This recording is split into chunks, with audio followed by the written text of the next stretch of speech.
We are back with another episode of the Tennis Doctors, fresh off the Newport Open this past week. I'm Jay Sridhar. Joining me, Dr. Arjun Watane. Arjun, welcome. Thank you. So excited for this one. And joining us, special guest, Will Blumberg.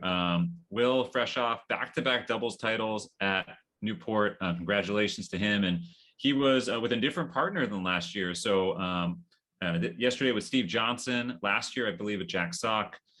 So Will is definitely the key ingredient in winning Newport Open doubles titles right now. Also a former collegiate All-American at North Carolina. And Will, and he's here joining us to talk a little bit about life on the Pro Tour. Will, thanks for coming on. Oh, thanks for having me. Excited to be here. Tell us a little bit about behind the scenes for Spot. I mean, again, congrats on Newport yesterday. Awesome, 2 back-to-back years winning Newport is super cool and a big achievement. Little bit, you were a very, very successful junior and college player. That's like understatement looking at your CV, highly, highly recruited to North Carolina, All-American basically every year you played. Talk about that transition now, though, playing at Newport, playing Wimbledon, being a professional tennis player. What was that transition like going from college to pro tennis?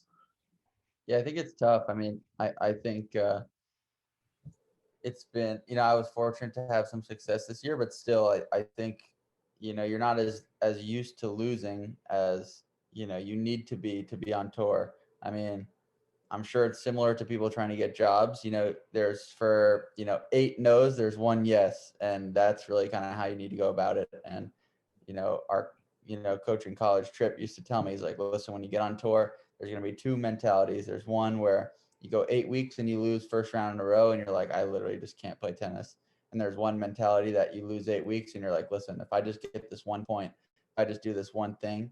And I think that's very prevalent on tour now. And so I think that, my point of that being is the transition is difficult and it's hard to lose a lot, and you lose a lot on tour pretty much every week, and so, dealing with that and dealing with all the aspects of travel and, the financial pieces and all the aspects of what it makes to be a job and but for all of those, there are, little golden nuggets of winning a title and doing things like that make it worth it. So, yeah.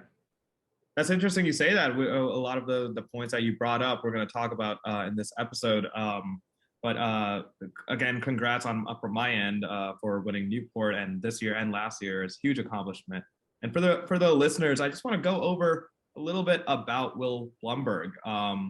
So his junior career and college career, and now he's in the ATP. So juniors, he was heavily recruited, as Jay mentioned, #1 in the recruiting class from 2013 to 2016.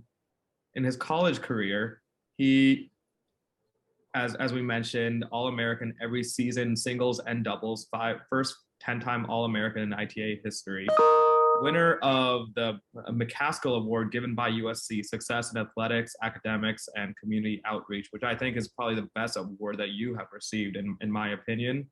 And the Patterson Medal for UNC's top male athlete, which is, we all know Michael Jordan went to UNC, and that's something he didn't win, and you won, so you have that on him next time you meet him.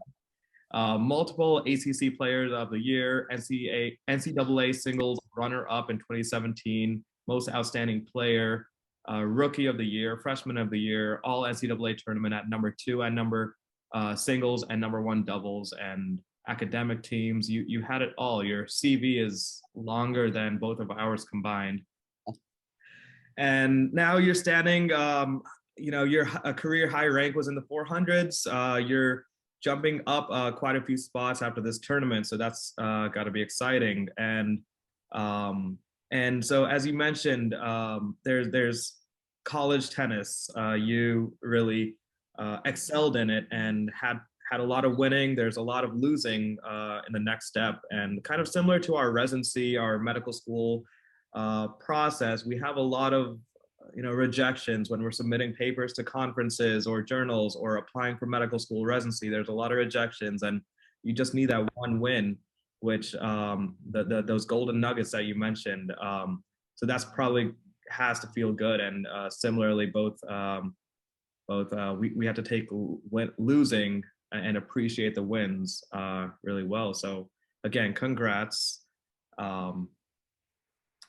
So jumping on that, Arjun's talking about college tennis, right? So I'm a little older than you guys, not to date myself. And I think we've had players in the past from the US who went to college and then went pro, but it was a lot less common, I think, in the late 80s and early 90s, like the golden generation of, Chang and Sampras and Agassi and Courier. And they were all basically junior academy to pro, sort of that cultivated sort of like, this is the approach you make, right? At least in the men's side. And then, I think and Andy Roddick was the same way, right? And he was the big American talent coming up, when I was in high school. But I think there was a little bit of a shift. James Blake wasn't the first one, but he was a very successful college tennis player at Harvard who made it big. But now you look, and you're one of these guys who was super successful in college. You partnered with Steve Johnson yesterday, #1 college tennis player. John Isner, he made his big breakthrough after being at UGA, being, top tennis player. And there's been more and more examples, not just from the US, but sometimes we have international players who come up now who were college tennis players in the US. It seems like it's been a little bit of a shift in the mentality. So going back to like when you were in high school, I'm sure there was discussions amongst you and other peers, like, do you go to college? Do you go pro? It seems like there's more of a shift for people who are going to college, at least in the US. Any reasons behind that decision, you think?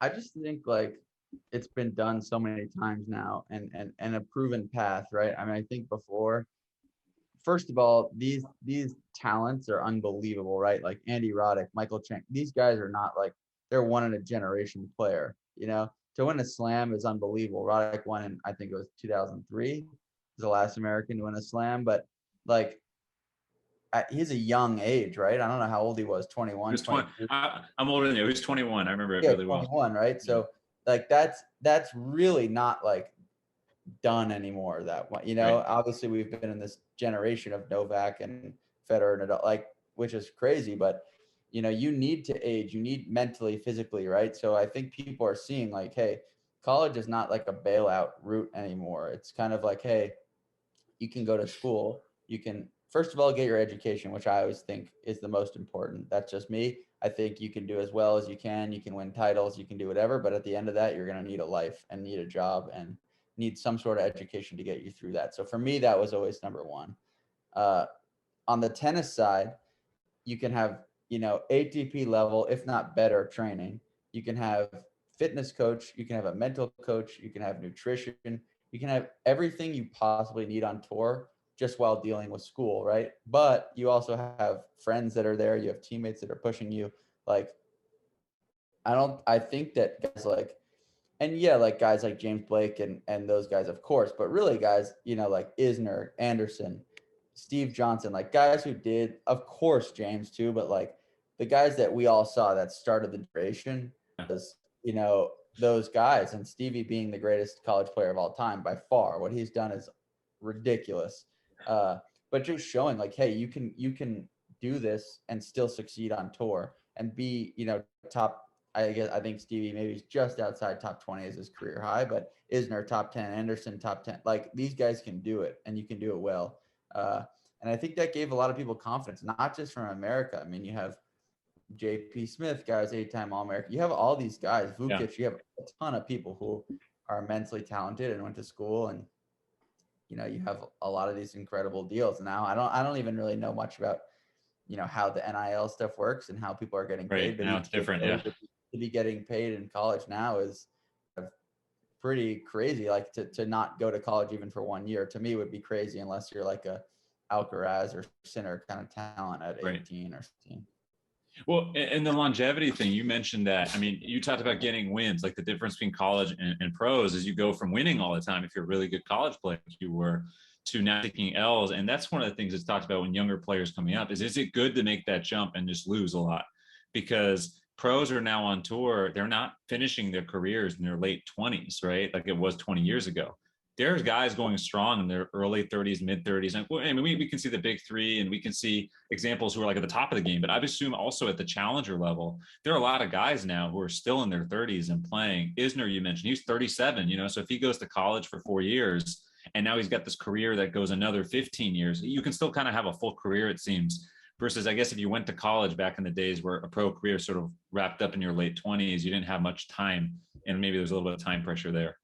Yeah, definitely. I mean, I think that also one thing that's not really fully understood. I mean, if you're at the top of the game, you're, a ways level away. I would say it's not like ridiculous, but you're talking about in terms of tennis ability. Of tennis ability. I don't think people understand, like, the people that play the top challengers, like, number one seeds typically like 85, 90. Yeah. Like, those guys are really good at tennis, like not far away from being like, 30, 40, 50 in the world. Like, so I think that guys, like, the difficult piece is the financial piece, to just be honest, is like to go to college and you have these ability, right? Like, if you go to college, you play a 4-year career, you play great. You're a smart guy, you go to a good university, you're going to have a good job, right? Not as guaranteed as in 1980s, 90s, 2000s, where like you go to college, you're going to have this job and do this. It's not as guaranteed because the world isn't like that anymore, but you should have a good opportunity. If you choose to go to play tennis, right? It's a risk, but the problem is it is difficult financially for guys on tour to be playing challengers for 10 or 12 years. It's almost impossible.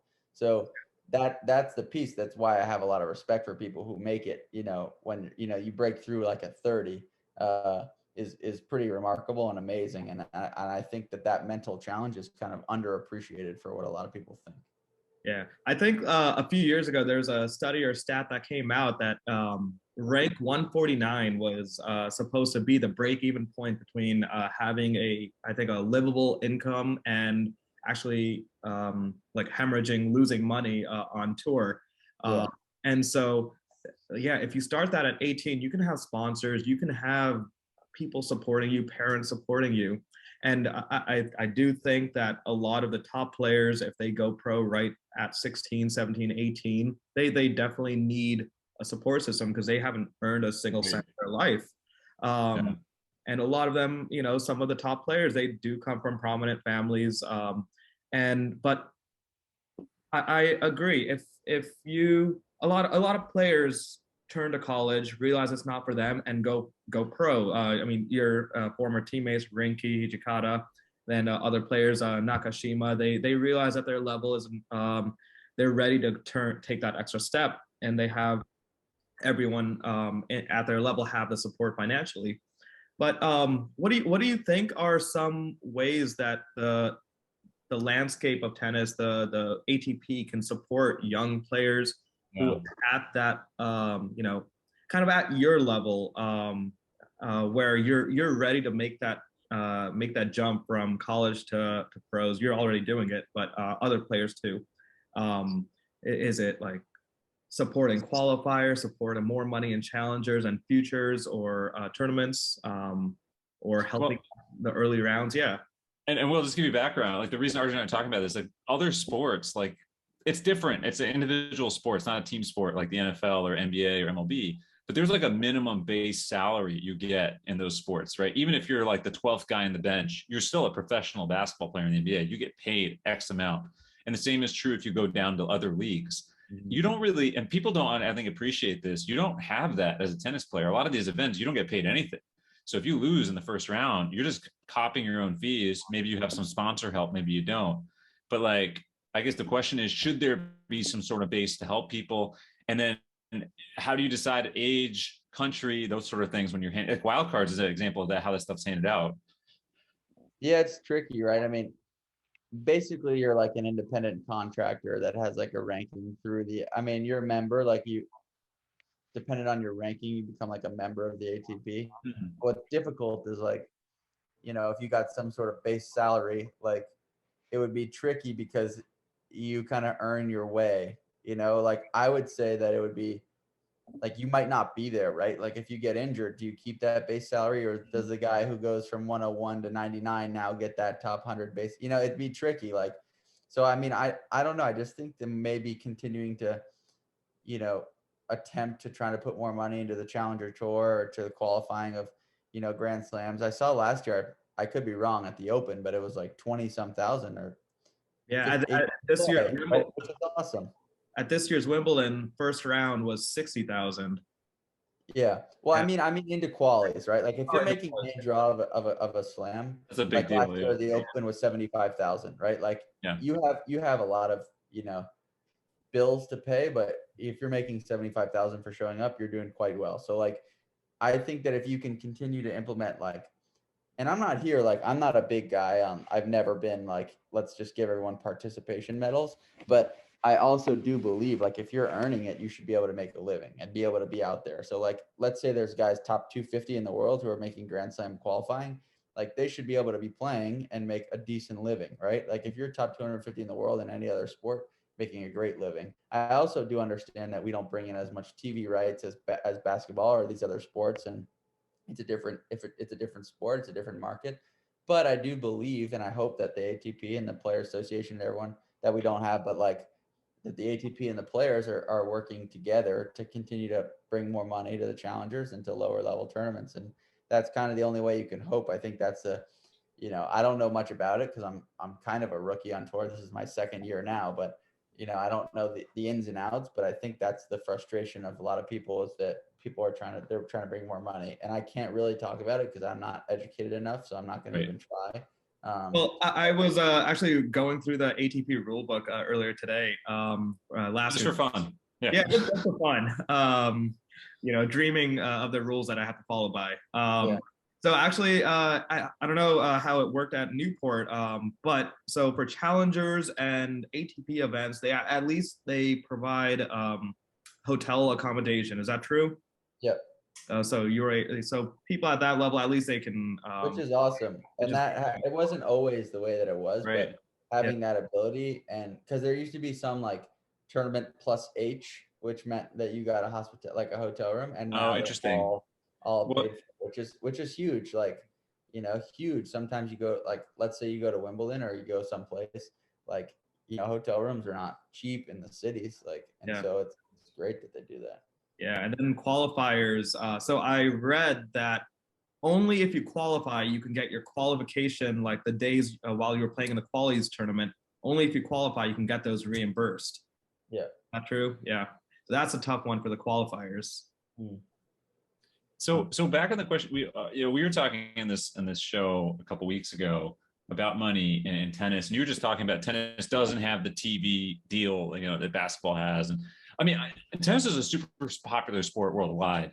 And it waxes and wanes, I think, in popularity in the US, depending on, I think there's different degrees of fans. I think there are people, hardcore fans who know every player, and there's people who only turn on the TV when it's an American, who's playing and they want to support the home talent. One of the things we talked about is other sports we feel maybe have done a better job of leveraging modern sort of social media, digital things like getting highlights out there. And tennis rights are so funny, right? Like, I feel like if you go and try to find a match, like let's say like I don't know who you're a fan of, you're trying to find I want to see this Federer or Djokovic or Nadal match. You're hunting sometimes for some random upload for some random person because the event or the ATP hasn't taken it upon themselves to upload that match or the highlights. And I feel that's such a missed opportunity, right? Like they have such an opportunity to really get people excited because the world we live in, a lot of people don't watch sports live. They stream it or they talk about it later, or they watch it.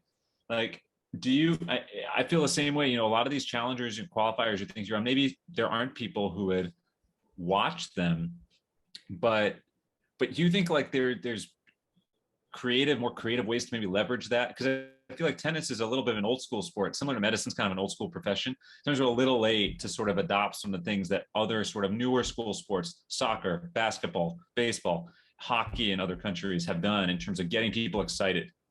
Yeah, I'm sure there is, right? I mean, tennis is doing this Netflix documentary now, and we saw how that changed Formula One, and obviously a lot of us are hoping for the best for that, right? If that brings in a whole new fan base, and that would be phenomenal, and that's all great for the sport. I do think there is a piece of it that being realistic, and I'd like to see this change, right? But I just don't believe that the fan base that soccer, basketball, baseball, football has, tennis will come close to that. I don't believe that. I don't believe that unless it's Federer and Nadal. Like, I don't believe someone will want to watch a Will Blumberg, Benjamin Bonzi first round as much as they'll want to watch the Giants play the Patriots. That's just my opinion. I hope that would maybe instead of them being at 100 and us 0, we can get to, 30, 70, which is phenomenal for us, right? And all we're trying to do is bring in more fans.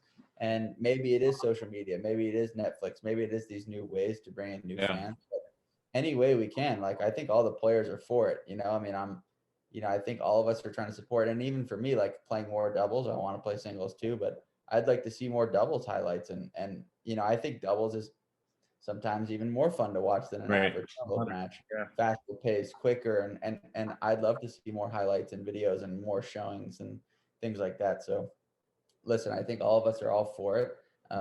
And hopefully they're trying new ways and trying to stream and do whatever we can, because that's what we should do to grow the sport and grow the game. And yeah, I'm all for it anyway. It was go ahead. All right, I was just gonna say it was a fun time when the Bryan brothers were playing, because you felt the country almost got behind them, and tennis doesn't have that country feel for an individual player, or like a city like Boston Celtics support the team, but there's no real like you're from Rhode Island or Connecticut, but there's no Connecticut support for a single person. In college tennis, you get that. You get like University of Florida, UNC. You get the whole school and that state. When I saw you guys in Chapel Hill, a lot of the city and a lot of the stadium was full of Carolina supporters. Roy Williams came to watch your guys' senior day, and everyone kind of just comes together for that team environment. And yeah, that's a big difference between the team sports. It's hard to get that fan base as energized. Maybe for the bigger events, that's possible.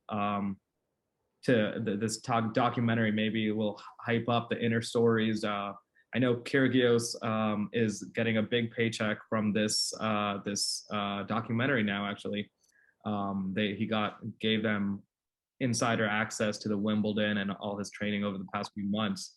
So hopefully, I'm hopeful that this documentary is similar to F1, that it'll boost up tennis ratings. But I agree, it's tough to really get the same backing that basketball. It's tough to compare, but it's not too tough to not try.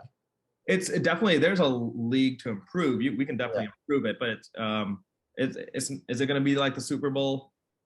Probably not. But I mean, look, Federer and Nadal in 2008 Wimbledon felt like the Super Bowl. It wasn't obviously the same numbers, but if you look at the ratings or talk to people, there are random people watching that match. I mean, some of it, like you were saying, it has to be the story and it has to be the leverage. And Arjun, to your point, like we rarely get the experience of a big tournament where it's a hometown player. Yeah. James Blake used to play New Haven right before the Open. Yeah. And then the New York, and all of his like college friends, everyone would come down. That was a cool thing, right? The J block and all that. Yeah. Will, we don't take up too much of your time. You referenced earlier ability and that gap, right? And I think this is the hardest thing to understand as a casual fan or someone. I played college club. Arjun played in college, but the difference in gap, like, so the casual fans or sometimes fans look at it and like, oh yeah, Djokovic, Nadal, these guys are clearly better than the next guys, but these guys are all clearly better than the next guys. Like how are those differences so pronounced? I guess that's one of the questions, right? Like, how does that difference get so pronounced at that level, where the difference between the guy ranked 150 in the world is awesome at tennis, right? He is awesome. And yet you put him on center court against one of these top guys, his chances of winning are just so low. We've seen upsets here or there, but especially with these guys now, it's just so hard to imagine that happening. Djokovic losing, let's say, first round Aussie Open to a qualifier, right? It just doesn't happen. So like, what is the basis of that gap? Is it fitness? Is it a fitness thing? Is it just purely, like you said, generational ability, like physical tools? Tough, right? I don't think there's just one piece that you can say, oh, and this is it, and label that. I think first of all, let's just be real here. We're talking about, between the three of them, the three greatest tennis players of all time. You can put them in any different order you want. You can do whatever you want. Those three are the best that probably will ever play. You never know down the road, but like that doesn't come very often, right? So let's just put that out there. Of course. Secondly, like those guys, they're so mentally, right? They're mental giants. Like they will go in a 3 out of 5 set, right? You do see some upsets in a 2 out of 3 set because some guys can get hot for an hour. But if you want to go to a 3 out of 5 set match, it's almost impossible to, like, Djokovic might have an off day, but it's really hard to beat him in 3 out of 5 sets. Nadal, almost impossible. You know, all these guys, right? So mentally, they stay with it. And then, like, for example, like I played this guy, Benjamin Bonzi, this week. I played a phenomenal first set. I had 10 break points in the second set. I didn't get a single one, right? And he just stays solid, right? I'm maybe up here for the first set, right? I probably played better than him. I played better than him for the second half, that half of the second set, right? But he's just right here the whole match, right? And then I go below, and their level doesn't drop. And if Benjamin Bonzi played Novak Djokovic, he feels the same, right? So it's like, it's just those small margins of like mentally never getting out of it, right? Like for me, maybe I'm mentally there and then away and then there, where they're playing every single point like the exact same, and like they're never giving in. The physicality is never a question. It's so physical, and I just think doing it like day in, point out, like day in, day out, point in, point out, like every single match is unbelievable. It's really unbelievable to see. And I just think the margins are not that big, but doing it for so long, it's like, for example, like if you're, I don't know, these are going to be wrong statistics, but let's say you score over the course of a year on the PGA Tour like 70.1, right? If you're a 70.0, you're like 30 ranking spots above that guy, right? So it's like the margins of a year are not that big, but being like those small margins matter so much. So if Djokovic in a golf term is, or let's just say like points one, right? I think the statistics, and you can look it up, or maybe you know, the statistics of like a top 3 in the world guy wins like 55% of the points of the year, right? And if you're 30 in the world or whatever, you're winning 51, you know, right? It's not like those margins are not that large, but over the course of a year, those 3, 4, 5%, those 7, 8, 9, 10, 20 points a match are, you know, unbelievable. And that's what those guys do, right? And big points, they make first serves, and big points, they get the break points. They don't make mistakes. They make other people come up too big. And if they do, they do. But that's why you see it happen one time out of 100. But you mentioned mentality for those 3. But what about other top guys? Like Bonzi's a guy you took a set off of, and then he beat Tsitsipas earlier in the grass season. So he was a top 5 player, right? Yeah. So like transitive property, you were a set away from beating the guy who beat Tsitsipas on the same surface. Like how much of that is just physical ability versus mental, like the tools, right? Yeah, I mean, there's some that, of course, that's physical ability, right? I mean, some people are better than others. I mean, like you might get someone, you know, I don't know. Bonzi's John Isner. Yeah, Bonzi's had a great year, right? But like I would say if I had to bet that Tsitsipas would win more times than he'd lose, probably, right? But so you might get someone you might get someone 3 times out of 10, right? And that's phenomenal. But I think over the course of like, you know, a career, you'll see like these people, that's why they're top 5 in the world for 10 years. They do all these things right day in and day out, truly. And I know it's like, it sounds like a broken record, but they don't take like tournaments off or months off. You might have some people that go, you know, poorly. Like obviously Djokovic had a spell where he wasn't playing his best, but like he's still making semis of a slam. Like that's ridiculous, you know? Like that base level. That one time, right? If he doesn't win a slam, it's a failure for him. Like that level is why they're the greatest of all time. Yeah. How much, I'm curious, how much 3 out of 5 sets do you play outside? Like, do you play? Because that one of the things that's been brought up about the big 3 and their success in the tournaments as well. The only 3 at best of 3 and on the main tour is at the slams. So these younger guys are trying to challenge them. Like we were talking about, that Djokovic is 37-10 in 5-set matches, right? It's ridiculous. He's played 47 of them. He's playing Jannik Sinner, who's played 4 of those matches on the pro tour, right?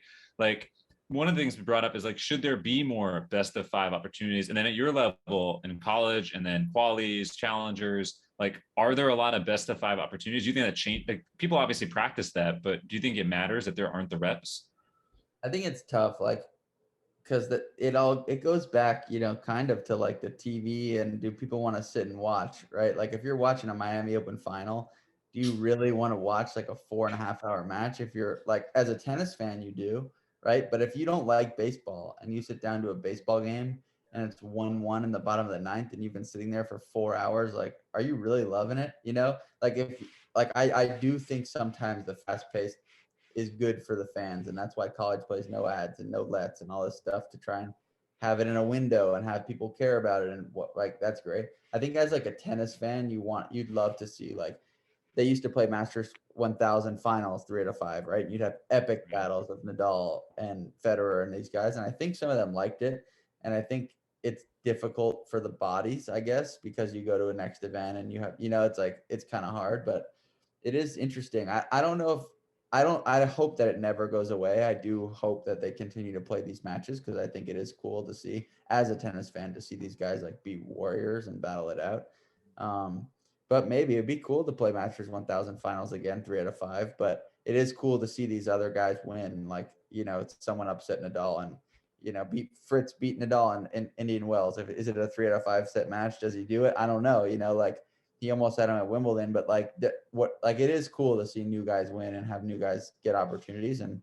But who knows, man? I think it's a different game where I'm playing right now. Hopefully one day I'll be in Masters 1000s, but I think that's probably a question that Fritz or somebody who's competing in those tournament, in and out, could answer better than I probably could on how it affects the body and schedule and what it really is like. It's going to be so tough for like the veteran, the elder players, and we'll talk about age in a second, but the veteran players play so many 5-set matches. That's going to be very tough for them. And but yeah, as Jay mentioned, they have that experience over the younger generation and know what to do in the 5th set, because it's a whole different mindset. 5th set tennis versus 1st set tennis. It's a whole different mentality, and they have that edge on everyone. What do you think about the age of tennis players now? It's everyone's older. We have Federer 40 years old and Djokovic 35, 36. Nadal's aging. It's hurting their bodies, but they're still out right like at the baseline, grinding away in semifinals, finals of every tournament. What do you think like factors into that? Yeah, I think it's different for each person. I think those guys playing, like, I'm not even sure how old Fed is now, but 40, he's obviously on his way out, but even the ability to play at 37, I think he won a slam. Like, that's pretty crazy. That's not like your typical player. Where back in the day, you used to think 31, 32, you're kind of done. Right. Yeah. Where now, I think people are taking care of their bodies and, eating very well and stretching and doing all those things for their whole career, right? I think you kind of had people who maybe were in their, like, now 40, 42, where like middle of their career was like, oh man, I really should stretch and take care of what I eat. And where before it was kind of like, yeah, I heard about that, but I'm not sure, right? That's at least what my understanding of it is. And now you have people who are playing their whole careers doing that. So maybe that's part of it, right? Maybe that's part of the, extra 3, 4, 5 years.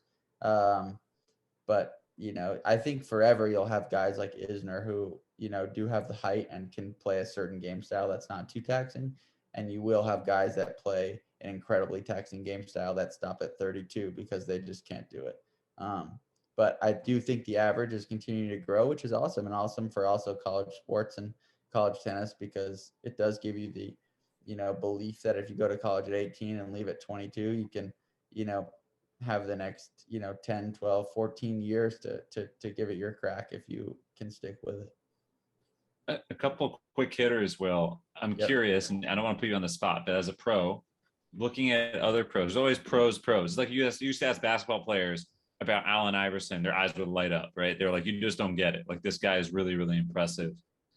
Put the big three aside, right? Is there a current top player or a young guy who's coming up that like you or other guys are like, that's the guy? Like, when you watch them play, you're like, there's something different about the way they play that really speaks to you as a player? I don't know. Watching Alcaraz has been pretty incredible, right? He's been at such a young. Sometimes I just can't even understand. Like, he maybe just turned 19. I could be wrong. But, Yep.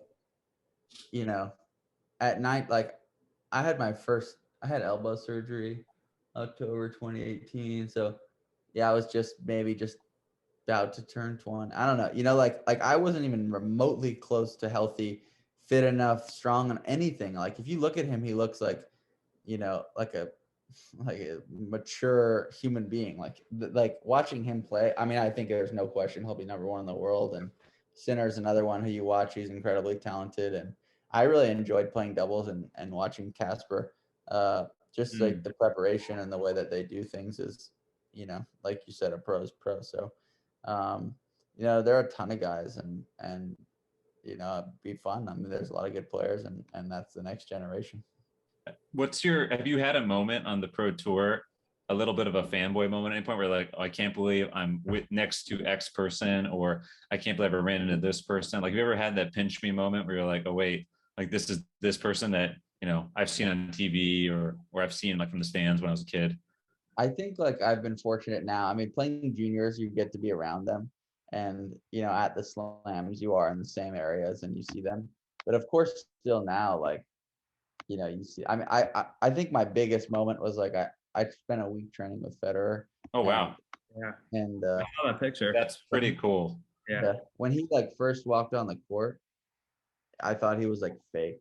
He's like he walked on, he's like the most swag. He like was wearing sunglasses, like showed up in his Mercedes, like Uniqlo, like fresh white outfit. I was like, holy shit, he looks like a wax figure, Like the nicest guy. I was like in awe, like you can't even focus on practice for the first like 20 minutes because you can't even like believe that he's hitting the ball back to you.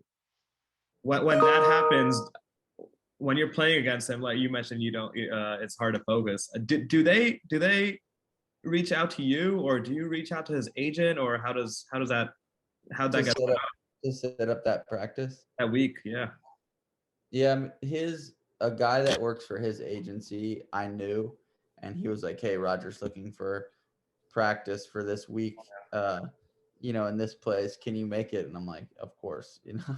And so we went out there and we stayed there and trained, and did he give you any advice or life tennis? Yeah, I mean, I think it was better. Like, that was what was cool. I mean, practicing with him was amazing, right? And our memories that I'll never forget, right? It's like the same. Like, I'm sure you guys have this similar things in your jobs. Like, you do things and you go through these grinds and whatever. If you succeed, it's amazing, and you want to, and you don't want to fail. But I will have these moments that I'll carry with me forever, and I'll tell my kids, and that's a moment for me, and practicing with him is great. But after practice, we'd sit and talk for an hour. Yeah. And those moments are moments as a tennis player, as a tennis fan, as a human being that are, there's no phones there. There's just speaking, right? Like face to face as a human being. And those are things that I'll never forget. And luckily my mom got to come one day and she met him. And I'll tell you a cool story. We were like, so we practiced, then we went to the US Open. It was like a couple weeks later, and they reached out and he was like, hey, his coach was like, hey, can you come to this, place at this time to practice? I'm like, of course. So I went, and there's like an offsite practice area for US Open at Randall's Island. And I went over there and I was just sitting waiting for him. And he walked in, and there was like a group of fans like trying to like ask him for stuff. And he just walked in casually, and he saw me sitting there, and I was like, he's not going to say anything to me, And he just stopped, and he was like, hey, William, like, come here, and like gave me an embrace, said hi. And he's like, how's your mom doing? How's like your family? And how wow. Yeah. I was like, are you fucking kidding me? Like what a guy you are, like to me, he's my favorite player and like the greatest of all time. But like, are you kidding me? Like to be that nice and like not forced. There's no one around. There's no it was like that for me. It was like, man, like just unbelievable. It's always nice to see somebody and people who are super successful. Yeah, of course. Yeah. But Will, we really appreciate you taking the time talking about a whole bunch of stuff with us. Yeah. Again, we can't say enough. 2 doubles championships back-to-back years with different partners. You got to think about your partner for next year. I'm sure you're going to be a hot commodity in the locker room. Maybe it'll be a news. We'll see. Get my brother out there. Yeah. Love that. We'll He's too busy posting Instagram stories and somewhere busy running around. Yeah. Thanks again for joining us, and best of luck the rest of the season. Hopefully we'll see you out there at US Open. If not singles, definitely doubles, hopefully. Yep. Sounds great. Thanks for having me. Good luck. Thank you. All right, see you, fellas.